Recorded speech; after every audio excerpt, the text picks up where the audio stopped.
Okay, so here is Have Yourself a Merry Little Christmas in the key of C. And the way we're going to break this down is we're going to split this up into, I'm going to do 3 videos.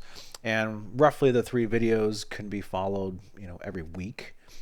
So you could complete this song pretty easily in 3 weeks if you follow each video and practice. Obviously, you're welcome to take longer if you want, if you have more time.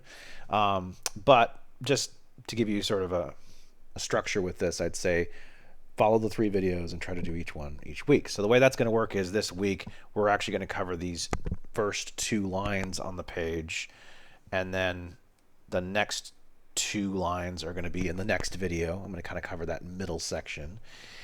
And then if you look really closely, you'll see that these chords that are happening on the 3rd line are actually the same as the chords that are at the beginning of the song. So it starts out as just a repeat from the beginning, although in the next line you can kind of see there's some different chords happening here that you hadn't had up to this point in the song.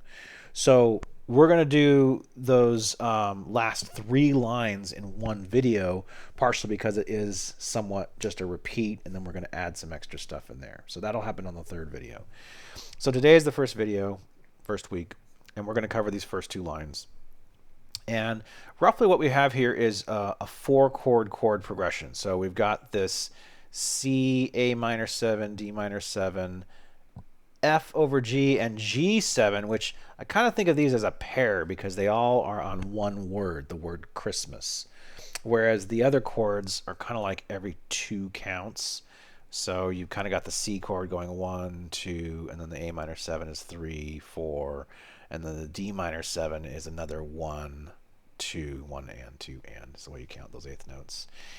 And then, so both of these chords here at the end, the F over G and G7, are like 1 count each, whereas all the chords that came before it were 2 counts each. That said, I don't think this song sounds great doing a 1-to-2 ratio.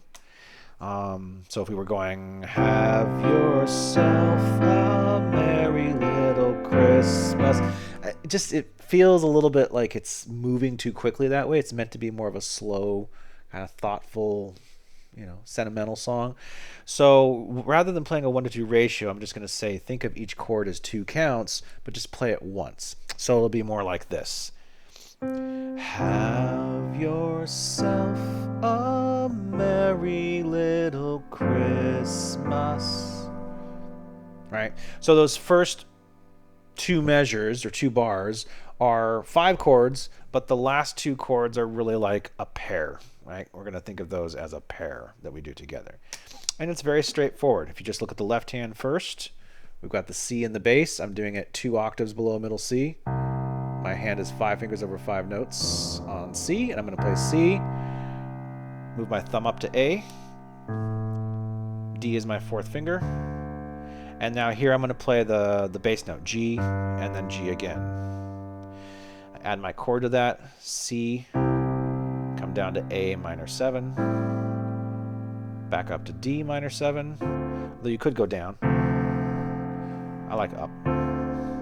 And then F over G, and then G7, which really is just, if you look at my F chord, I'm keeping my thumb here and I'm taking those 2 notes and just moving them up, right? So I'm really just holding my thumb and moving up. And you can just make that a project for the first few minutes and just practice C, A minor 7, D minor 7, split, G7, and just do it as a loop.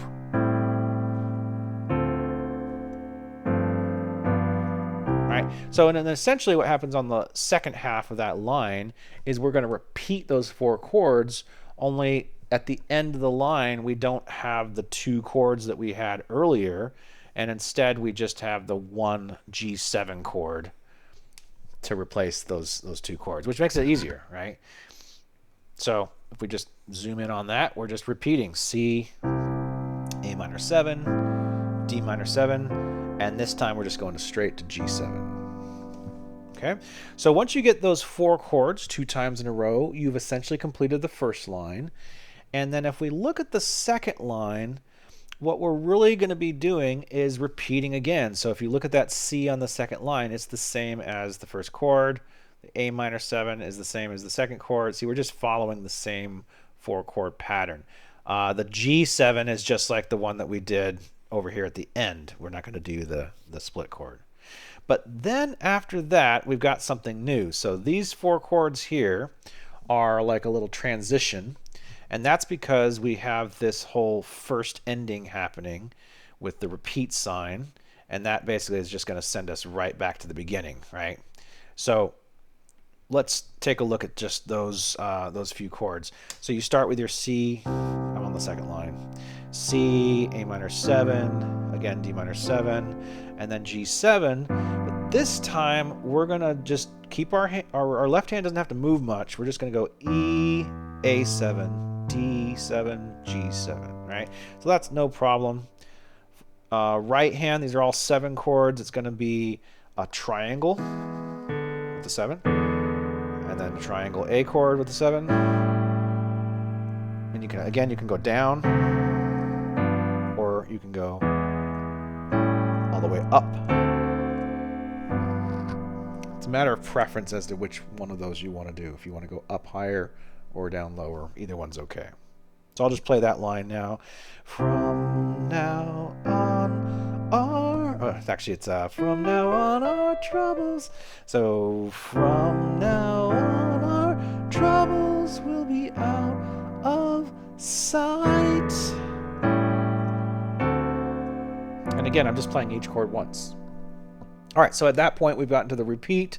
We're going to go back up to the first line, and this time we're actually following the words on the bottom here, right? And you can see that on the second line, those words stop at the word hour, and that's because they're going to jump right over to the word troubles, which is this second ending. Okay, so after we do our repeat, we're going to come down to the second line and go C. From now on, our troubles, and it's the same D minor 7, but this time it's going to go straight to that E7 chord. And then we have something new happening. And this is going to lead us into the next section. All right, so that's basically a run through for the first 2 lines for Have Yourself a Merry Little Christmas. Good luck.